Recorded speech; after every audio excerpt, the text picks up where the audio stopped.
প্রিয় শ্রোতাগণ, আজকে আমরা চিলেকোঠা চ্যানেলের পক্ষ থেকে আপনাদের কাছে পরিবেশন করতে চলেছি আজমগড়ের অশরীরী।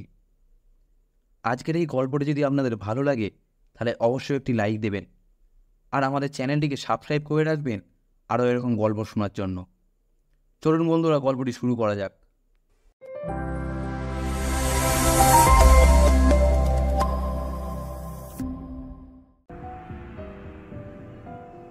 তখন আমি 1857 খ্রিস্টাব্দে সিপাহী বিদ্রোহ নিয়ে গবেষণা করছিলাম। সেই কাজে আমাকে আজমগড় যেতে হয়েছিল। আজমগড় উত্তরপ্রদেশে গঙ্গাধরের একটা ছোট্ট শহর। সেখানে একটা কেল্লার ধ্বংস বসে আছে, তবে ওটা দেখবার জন্য পর্যটকদের বিশেষ উৎসাহ নেই। ওখানে বিশাল গঙ্গার বুকে একটা চরে পক্ষী নিবাস আছে। পাখি দেখবার জন্য শীতকালে পর্যটকদের ভিড় হয়। ধ্বংসস্তূপ দেখে কেই বা আনন্দ পায়। আমি গিয়েছিলাম মার্চের গোড়ার দিকে। তখন আর তত শীত ছিল না, পর্যটকদের ভিড়ও ছিল না। ভাঙাচোরা নবাবী প্রাসাদের পাশে গঙ্গার তীরে প্যালেস হোটেলে উঠেছিলাম। পর্যটন মৌসুমের শেষে এই দোতলা 3 স্টার হোটেলে তখন ভাড়াও কমিয়ে দেওয়া হয়েছিল। হোটেলের ম্যানেজার শুকলাল ঠাকুর খুবই অমায়িক মানুষ। আমি সিপাহী বিদ্রোহ সম্পর্কে গবেষণা করছি জেনে খুবই খাতির করেছিলেন। সিপাহী বিদ্রোহের অনেক গল্প শুনিয়েছিলেন। এসব গল্পই আমার গবেষণায় তা কাজে লাগবে না, তবে ওর এই কথাটি অবশ্যই খাঁটি। এই আজমগড়ের সিপাহীদের সঙ্গে একখাট্টা হয়ে অনেক হিন্দু মুসলিম সাধারণ মানুষ ইংরেজদের বিরুদ্ধে যুদ্ধ করেছিলেন। মিস্টার ঠাকুর শুধু একটা ব্যাপারে আমাকে সাবধান করে দিয়েছিলেন, সূর্যাস্তের পর আমি যেন কেল্লাবাড়ি এলাকায় না থাকি। তাকে প্রশ্ন করে কোনো যুক্তিযুক্ত উত্তর পাইনি। তিনি মুখে আতঙ্কের ছাপ ফুটিয়ে শুধু বলেছিলেন, সূর্যাস্তের পর ওই এলাকায় থাকা বিপদ হতে পারে। কি বিপদ?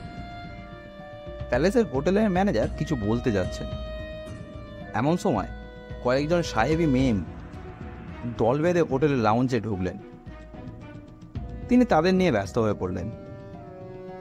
সেদিন সকাল থেকে দুপুর পর্যন্ত আমি ক্যামেরা নিয়ে কেল্লাবাড়ি আর গঙ্গার ছবি তুলে বেড়ালাম। কোথাও কোথাও ধ্বংসাবশেষের ঝোপ জঙ্গল আছে। গঙ্গার তীরে এক স্থানে খাড়া পাথরের পাঁচিল নেমে গেছে জলের তলায়। কোথাও ভাঙাচোরা পাথরের ঘাটে শ্যাওলার সবুজ হয়ে আছে। আমি খুঁজে বেড়াচ্ছিলাম সেই ফাঁসির মঞ্চটি, যেখানে ইংরেজের সেনাধ্যক্ষ জন ইকটন বিদ্রোহীদের ফাঁসিতে ঝুলিয়ে মেরেছিলেন। সেই বিদ্রোহীদের দলে ছিলেন নবাব আজম খানের কন্যা রেশমা বেগম। দিল্লির জাতীয় ফেজখানার কাগজপত্রে এই পিতাপুত্রীর নাম খুঁজে পেয়েছিলাম, আর পেয়েছিলাম একটা স্কেচ ম্যাপ।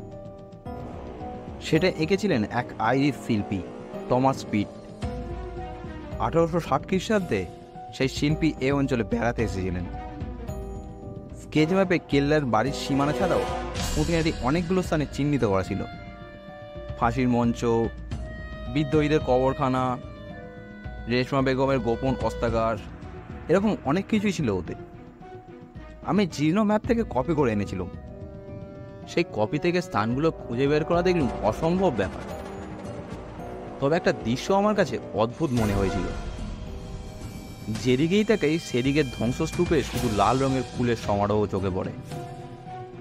আমি প্রকৃতিপ্রেমিক নয়, ইতিহাসের একজন গবেষক মাত্র। জীবনে কত ঐতিহাসিক স্থানে আমাকে যেতে হয়েছে, কিন্তু কোথাও আমার উজ্জ্বল লাল রঙের ফুল চোখে পড়েনি। নানা আকৃতির এসব ফুলের দিকে তাকিয়ে মনে হচ্ছিল, এগুলি কি ফুল নাকি চাপ চাপ রক্ত? এখানে কি অন্য রঙের ফুল ফোটে না? অবশ্য এখন বসন্তকাল, ফুল ফোটে, পাখিরা গান করে, কিন্তু এখানে পাখিরা কেন চুপ করে আছে? পাখির কথা ভাবতেই গঙ্গার ধারে পক্ষী নিবাসের কথা মনে পড়ল। তখন ধরে নিলুম এলাকার সব পাখি সেখানেই গিয়ে জুটেছে। কোথায় সেই চর তা জেনে আসেনি। গঙ্গা এখানে প্রশস্ত, উত্তাল বাতাসে বড় বড় ঢেউ উঠে কেল্লার পাথরের পাঁচিলে অদ্ভুত শব্দ করছে।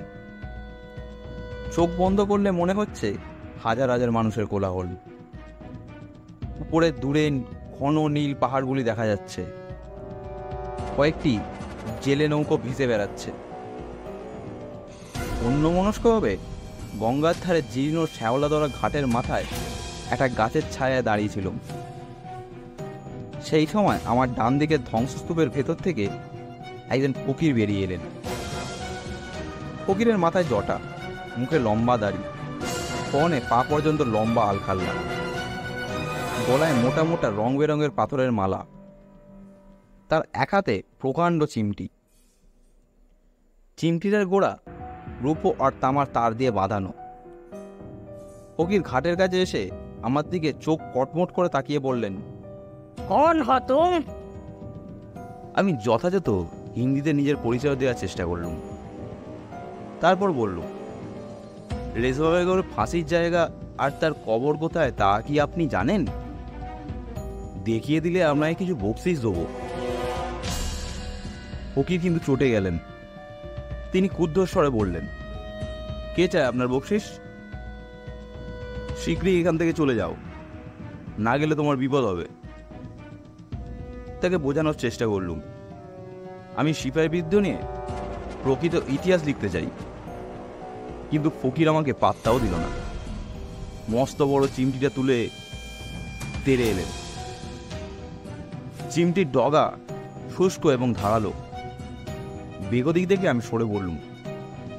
একটু পরে দূর থেকে দেখলুম ফকির আলখাল্লা খুলে রেখে জলে ঝাঁপিয়ে পড়লেন। ওখানে জল খুব গভীর। ফকির সেই জলে সাঁতার কাটছেন দেখে অবাক লাগলো।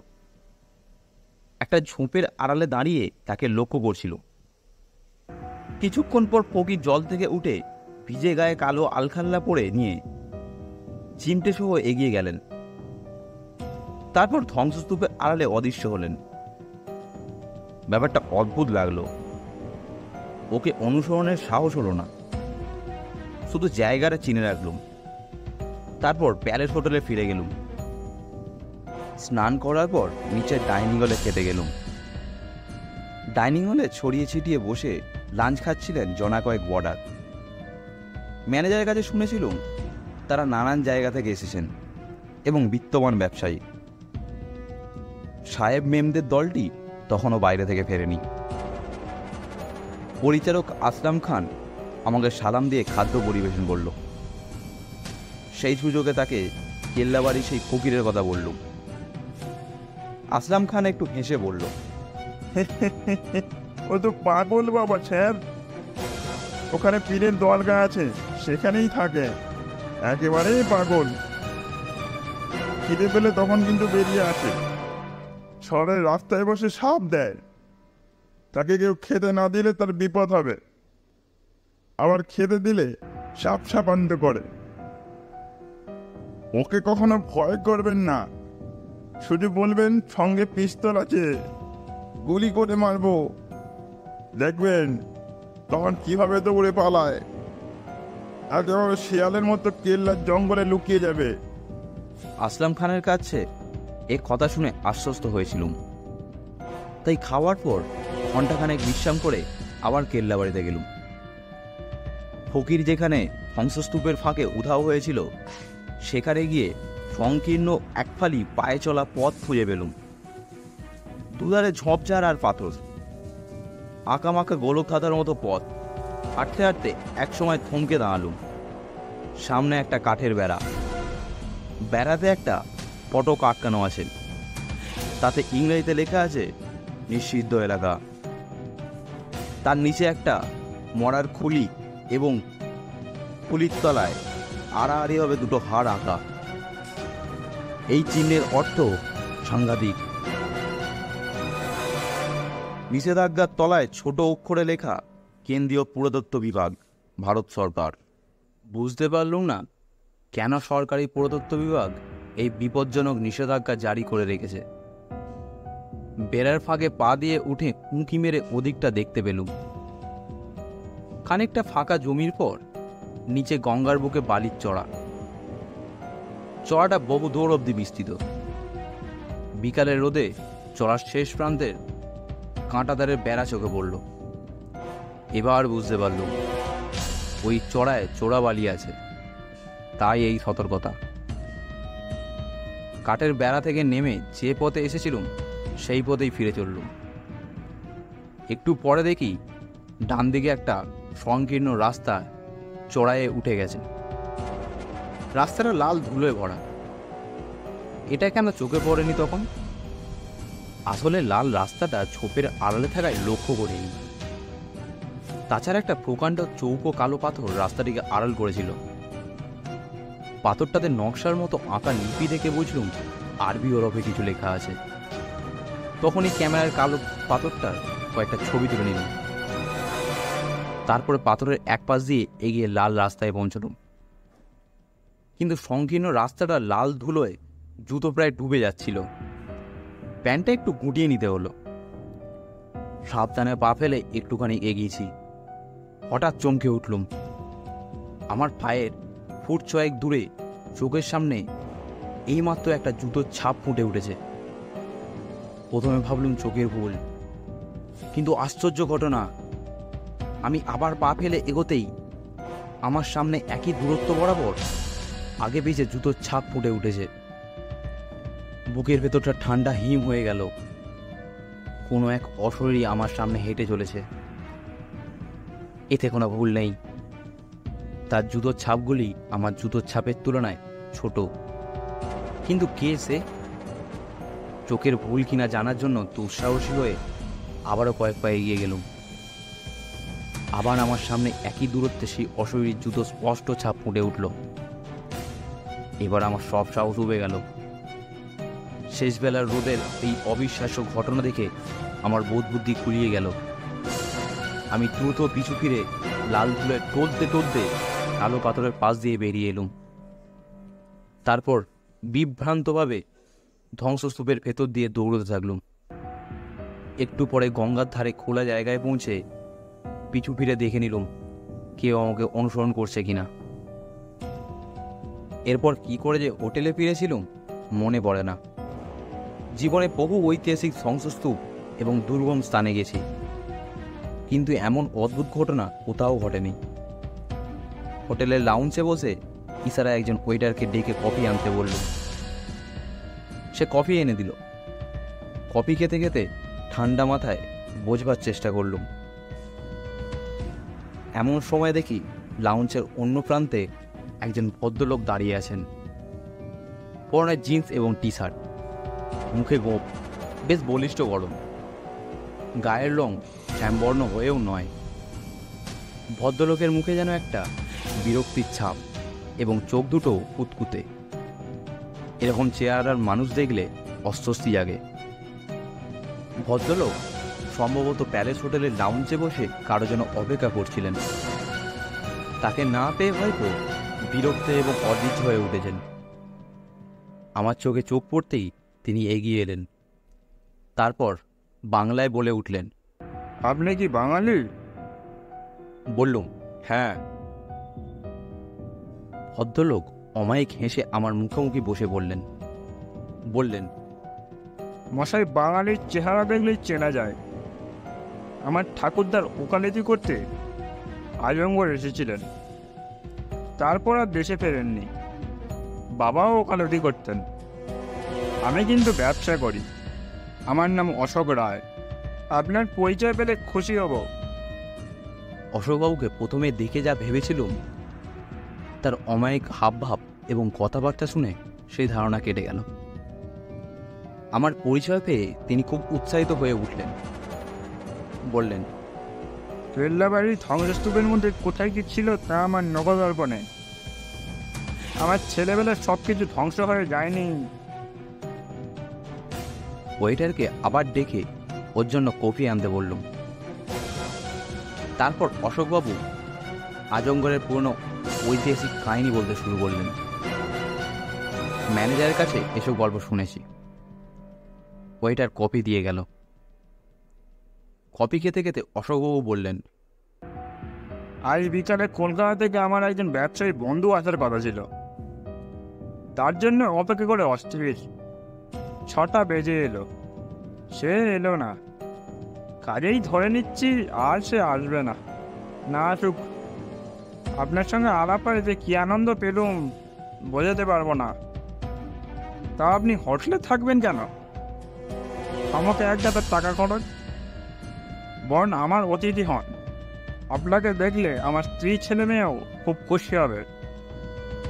এত অন্তরঙ্গতার পর বিকেলে কেল্লাবাড়ির ভেতরে সংকীর্ণ লাল রাস্তায় যে অবিশ্বাস্য ঘটনা ঘটতে দেখেছি তা অশোকবাবুকে না বলে থাকতে পারলুম না। অশোকবাবু ঘটনাটা হেসে উড়িয়ে দিলেন, বললেন, আপনি ঐতিহাসিক পণ্ডিত, ইতিহাসের ভেতর ডুবে থাকেন। বাস্তব জগতে ভুলভাল দেখা আপনার পক্ষে স্বাভাবিক। দেখুন মশাই, আমি কত রাত দুপুরে ওই এলাকায় ঘুরে বেরিয়েছি, কখনো কিছু দেখেনি। হ্যাঁ, ওখানে একটা পাগল ফকির থাকে, আমাকে দেখলেই সে লেজ ঝুলে পালায়। তাকে নিশ্চয়ই দেখেছেন আপনি? বললুম, হ্যাঁ, দুপুরে ফকিরকে গঙ্গা স্নান করতে দেখেছি। আমাকে সে ভয় দেখাচ্ছিল। অশোকবাবু হেসে উঠলেন, বললেন, পরশু দোল পূর্ণিমা গেছে, আজ কিছুক্ষণ পর চাঁদ উঠবে। কোনো ভয়ের কারণ নেই। আমার সঙ্গে কেল্লা বাড়িতে চলুন, দেখবেন কোনো অলৌকিক ব্যাপার ঘটে না। আর পাগলা ফকিরের ডেরাতেও আপনাকে নিয়ে যাব, দেখবেন আমাকে দেখে ব্যাটার ছিল কি করে। এতক্ষণে সাহেব মেমদের দলটিও এসে পড়ল। অন্য বর্ডারেরাও ততক্ষণ এসে গেছে। কেউ লাউঞ্চে, কেউ ডাইনিং হলে ঢুকে চা কফি খাচ্ছে। অশোকবাবু বললেন, চলুন যশোনাতে আজমগড়ের গঙ্গার ধারে বসে গল্প করা যাক, তারপর সেই লাল রাস্তায় যাব। আমার কাছে টর্চ আছে, আপনাকে আমি রেশমা বেগমের কবর দেখিয়ে দেব। উঠে পড়লুম। কিছুক্ষণ পরেই চাঁদ উঠল। জ্যোৎস্নায় গাছপালা ঝোপঝাড় আর ধ্বংসস্তূপ রহস্যময়ী মনে হচ্ছে। অশোকবাবু বললেন, আপনি যে লাল রাস্তাটাকে দেখেছিলেন, ওর পাশেই নাকি ইংরেজের বিদ্রোহীদের ফাঁসি দিয়েছিল। তবে আপনি যে অশরীরের জুতোর ছাপ দেখেছেন, ওটা চোখের ভুল। ওই রাস্তা দিয়ে পাগলা ফকির যাতায়াত করে। আপনাকে আড়াল থেকে ভয় দেখানোর জন্য ব্যাটা নিশ্চয়ই কোনো কারচেপে করছিল। এও হতে পারে পুরো ঝোলের তলায় লম্বা কোনো জিনিস লুকিয়ে রয়েছিল, যার উপর আপনি পা ফেললেই সামনের দিকটা উঁচু হয়ে ধুলো ঠেলে তুলবে। সে ম্যাজিক। চলুন পরীক্ষা করা যাক। অশোকবাবু আমার হাত ধরে উঠলেন। একটু দ্বিধার সঙ্গে বললুম, কিন্তু আমি সত্যি জুতোর ছাপ দেখেছিলাম। আরে মশাই, আমি তো সঙ্গে আসছি, আসুন না। বলে অশোকবাবু হাঁটতে শুরু করলেন। আমার কাঁধে তার হাত চেপে বসল। জ্যোৎস্নার জন্য ধ্বংসস্তূপের চক্রাবকরা ছায়ার ভেতর দিয়ে আমাকে তিনি নিয়ে চললেন। একটু পর দেখলুম সেই আরবি লিপি খোদাই করা কালো পাথরের কাছে এসে গেছি। অশোকবাবু টর্চের আলো পেলে বললেন, চলে আসুন, দেখা যাক কি হয়। সংকীর্ণ চড়াই রাস্তাটায় কিছুটা উঠে টর্চের আলো পেলে অশোকবাবু বললেন, কই, কোনো ভুতুরে জুতের ছাপ দেখতে পাচ্ছেন? বললুম, এখন পাচ্ছি না, কিন্তু আমার কথা থেমে গেল। এরপর যা ঘটল তা কল্পনাও করিনি। হঠাৎ টর্চের আলো নিভিয়ে অশোকবাবু আমার কানের নিচে শক্ত এবং ঠান্ডা একটা জিনিস ঠেকিয়ে চাপা গর্জন করে বললেন, তোর শব্দ নয়, ট্রিগারে আঙুল আছে, একটু চেপে দিলেই তোমার মন দৌড়ে যাবে। আগে ক্যামেরাটা দাও, হ্যাঁ, তারপর দৃষ্ট আর মানি ব্যাগটা বের করো।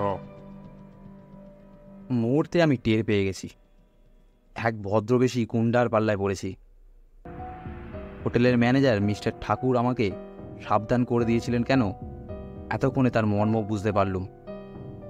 সেই ফকিরা হয়তো আমাকে সাবধান করে দিতে চেয়েছিলেন, কিন্তু এখন আর কোনো উপায় নেই। ক্যামেরাটা গলা থেকে ঝুলছিল, সেটা হাতে ধরে কাঁপতে কাঁপতে বললুম, দয়া করে এটা নেবেন না। মানিব্যাগে 1000 টাকা আছে, তা নিন, ঘড়িটাও নিন, কিন্তু ক্যামেরায় লোড করা অনেক ফিল্মের ছবি আছে, দয়া করে অন্তত ফিল্মের রোলটা বের করে নিতে দিন আগে। অশোকবাবু রূপী দুর্বৃত্ত আগ্নেয়াস্ত্রের নল আমার কানের নিচে আরও চেপে হিস হিস করে বলে উঠল, চুপ, শিগগিরি। আর একটা কথা বললে তোমার লাশ পড়বে, আর সেই লাশের কথা কেউ জানতে পারবে না, কারণ তোমার লাশ আমি চোরাবালিতে ফেলে দিয়ে আসবো। চোরাবালিতে তোমার মতো কত লাশ আমি ফেলে দিয়ে এসেছি, সব তো নিয়ে গেছে। বলেই সে ধমক দিয়ে উঠল। আবে জলদি কর। এতক্ষণে মনে হলো লোকটার মাতৃভাষা বাংলা নয়, তার বাংলার কথাবার্তায় কেমন যেন একটু হিন্দির টান ছিল। কিন্তু এবার ডান কানের নিচে ব্যথা পেয়ে যন্ত্রণায় কুঁকিয়ে উঠছিলুম। তারপর আবার একটা অদ্ভুত ঘটনা ঘটে গেল। আচমকা সপাং করে একটা প্রচণ্ড শব্দ হলো। তারপর দেখলুম দুর্বৃত্তটার হাতের অস্ত্র ছিটকে পড়ল এবং সেও আর্তনাদ করে পড়ে গেল। তারপর আবার সপাং করে প্রচণ্ড শব্দ হলো। গুন্ডাটা লাল ধুলায় গড়াতে শুরু করলো। এ এক বিস্ময়কর ঘটনা। কোনো অশরীরী অদৃশ্য চাবুক মেরে চলেছে তাকে। সে একবার কাত হচ্ছে, একবার উপর হচ্ছে, হাঁটু মুড়ে ওঠার চেষ্টা করছে। তারপরে সেই প্রচণ্ড শব্দ এবং তার মুখ আর্তনাদ শুনতে পাচ্ছি। জজনায় স্পষ্ট দেখছি লোকটার গায়ের টি শার্ট ফালা ফালা হয়ে কালো কালো ক্ষতরেখা ফুটে উঠছে। আমি হতবুদ্ধি হয়ে দাঁড়িয়ে আছি। লাল ধুলো ভরা রাস্তায় লোকটা ক্রমাগত গড়াচ্ছে এবং তার গোলা দিয়ে গো গো শব্দ বেরোচ্ছে শুধু। অশরীরী চাবুকের শব্দ ক্রমেই প্রচণ্ডতর হয়ে উঠছে। লাল ধুলোর ঝড় বয়ে যাচ্ছে এবার। তার আড়ালে চাবুকের ক্রমাগত শব্দ আর গোঙানি শুনতে শুনতে একসময় আমার চেতনা ফিরে এলো। তখনই দৌড়ে নেমে এসে কালো পাথরের পাশ দিয়ে বেরোলুম। তারপর ধ্বংসকূপের ভেতর দিয়ে খোলা জায়গায় ছুটে চললুম। কেল্লাবাড়ির ভাঙা ফটকের কাছে গিয়ে প্যান্ট শার্ট থেকে ধুলো ঝেড়ে হোটেলে ফিরে চললুম। না, কাউকে এসব অবিশ্বাস্য ঘটনার কথা বলা উচিত হবে না। রাতে ডিনার খাইনি। ম্যানেজার খবর নিতে এসেছিল আমার রুমে। বলেছিল, ঘুরে ঘুরে খুব ক্লান্ত, খিদে নেই। সারা রাত যতবার ঘুম এসেছে চমকে উঠেছি। আবার বুঝি কোনো অদ্ভুত ঘটনা ঘটবে। ভোর 6টায় আসলাম খান বেডটি আনলো। তারপর গম্ভীর গলায় বলল, স্যার, খবর আছে, সুখবর। তাই বলা উচিত মনে হলো। বলল, কি সুখবর? সে বলল, আজমগড়ের এক সাংঘাতিক গুন্ডা ছিল, তার নাম কাল্লু। সে আমাদের হোটেলে এসে ম্যানেজারের কাছে টাকা দাবি করত। কাল সন্ধ্যার আগে সে নাকি আপনার সঙ্গে কথা বলছিল। ওইটা রমেশ দেখেছে, কিন্তু আপনাকে সে সাবধান করার সুযোগ পায়নি। কিন্তু সুখবরটা কি? কাল্লু গুন্ডাকে কে বা কারা রাতে মেরে কেল্লাবাড়ির ভেতরে লাশ ফেলে এসেছে। পাগলা ফকির খুব ভোরে সেই লাশ দেখে থানায় খবর দিয়েছিল। আশ্চর্য ঘটনা স্যার, তার পিস্তলার টর্চটা সেখানেই পড়েছিল। আচ্ছা আসলাম, কাল্লু কি বাঙালি ছিল? না স্যার, তবে সে ইহুদি, হিন্দি, ইংরাজি, বাংলা সব ভাষাতেই কথা বলতে পারত। কলকাতায় নাকি তার ছোটবেলা কেটেছিল, স্কুলেও পড়েছিল, তাই বাংলাও বলতে পারত। আজমগড়ে বাঙালি আছে, তারা তো কাল্লুকে বাঙালি বলেই মনে করত। কাল্লু যখন কোনো রূপ ধরত চেনা কঠিন হতো। কাল্লুর লাশ কি পুলিশে নিয়ে গেছে? শুনলাম একটু আগে মর্গে নিয়ে গেছে। কাল্লুর সারা শরীর নাকি রক্তে লাল। ব্রেকফাস্টের পর ছায়ানোটায় আমি আবার সাহস করে কেল্লা বাড়িতে গেলুম। আমার মনে হচ্ছিল কাল বিকালে যে অশরীরী জুতোর ছাপ আমার সামনে রাঙা ধুলোয় ফুটে উঠতে দেখেছি, সেই ছদ্মবেশী অশোক রায় নামধারী দুর্বৃত্ত কাল্লুর হত্যা করে আমাকে বাঁচিয়েছিল। মনে মনে তার উদ্দেশ্যে কৃতজ্ঞতা জানালুম। এবার নির্ভয়ে সেই কালো পাথরের পাশ দিয়ে সংকীর্ণ লাল ধুলো ভরা রাস্তায় পৌঁছালুম। চড়াই রাস্তা দিয়ে হেঁটে যাওয়ার সময় আর সেই জুতোর ছাপ সামনে ফুটে উঠল না। কিছুটা যাওয়ার পর রাস্তাটা ঢালু হয়ে নেমে গেছে। নিচে নেবেই কোনো গাছপালার ভেতরে সাড়ে সাড়ে কয়েকটা কবর দেখলুম। তারপর লাল পাথরের একটা কবর দেখে এগিয়ে গেলুম। সেই কবরের শিয়রে একটা রক্তকবিরের গাছ। কবরে লাল ফুল ঝরে পড়েছে। আমি বহুকাল আরবি লিপির ফলক দেখে দেখে লিপির বিষয়ে সামান্য জ্ঞান অর্জন করেছিলাম। আরবিতে 3টি হরফ চিহ্ন মাত্র বুঝতে পারলাম এটা সেই সিপাহী বিদ্রোহের নেত্রী রেশমা বেগমের কবর, যার ডাকে হাজার হাজার হিন্দু মুসলিম ইংরেজদের বিরুদ্ধে লড়াই করেছিল। হঠাৎ কথাটা মাথায় এসে গেল, তাহলে কি রেশমা বেগমের অতৃপ্ত আত্মাই আমাকে কাল বিকালে পথ দেখিয়ে তার খবরে আনতে চেষ্টা করেছিল? সেই রেশমা বেগমের আত্মাই কি দুর্বৃত্ত কাল্লুকে চাবুক মেরে রক্তাক্ত করেছিল? শ্রদ্ধায় আমার মাথা নুইয়ে পড়ল। পাশের একটা লাল ফুলের গুচ্ছার ঢাল থেকে ভেঙে বিদ্রোহিনীর কবরে রেখে মাথা টেকালুম। সেই মুহূর্তে স্নিগ্ধ একটা হাওয়া ভেসে এলো। সেই হাওয়ায় যেন পুরানো ইতিহাসের সুঘ্রাণ টের পেল। মনে মনে বললুম, প্রথম স্বাধীনতা যুদ্ধের নায়িকা বীরাঙ্গনা তুমি, তোমার জীবন কাহিনী আমাকে লিখতেই হবে। এই সময় পাগলা ফকির এসে গেল। অট্টহাস্য হেসে বলল, बाबूजी, आपका ऊपर रेस्पिरेटरी बहुत पुष्पा, तो अब आप तुरंत यहाँ से चला जाइए। एक्सट्रा बेटी को अकेला रहने दीजिए। बेटी जिंदगी तो बहुत दुख पाई, बहुत दुख से मर गई बेटिया। তখনই নির্ঝুম কবরখানা থেকে চলে এলো। ইতিহাসে সব আশ্চর্য ঘটনা লেখা যাবে না, সেগুলো আমার জীবনের ব্যক্তিগত জীবনেই থেকে যাবে। হ্যাঁ, এসব ঘটনা এতদিন কাউকে বলিনি। এখন আমি বৃদ্ধ, মৃত্যুর আগে ঘটনাগুলি লিখে যাওয়া উচিত মনে করে লিখে ফেললুম। এর সত্য মিথ্যা নিয়ে প্রশ্ন তুললে আমি নিরুত্তর থাকব। আজ আপনারা শুনছিলেন আজমগড়ের অশরীরী। আজকের এই গল্পটি যদি আপনাদের ভালো লাগে তাহলে অবশ্যই একটি লাইক দেবেন ও কমেন্টে জানাবেন আপনাদের গল্পটি কেমন লাগলো। আরও এরকম গল্প শোনার জন্য আমাদের চিলেগড়ে চ্যানেলটিকে সাবস্ক্রাইব করে রাখবেন। ধন্যবাদ বন্ধুরা পুরো গল্পটি শোনার জন্য।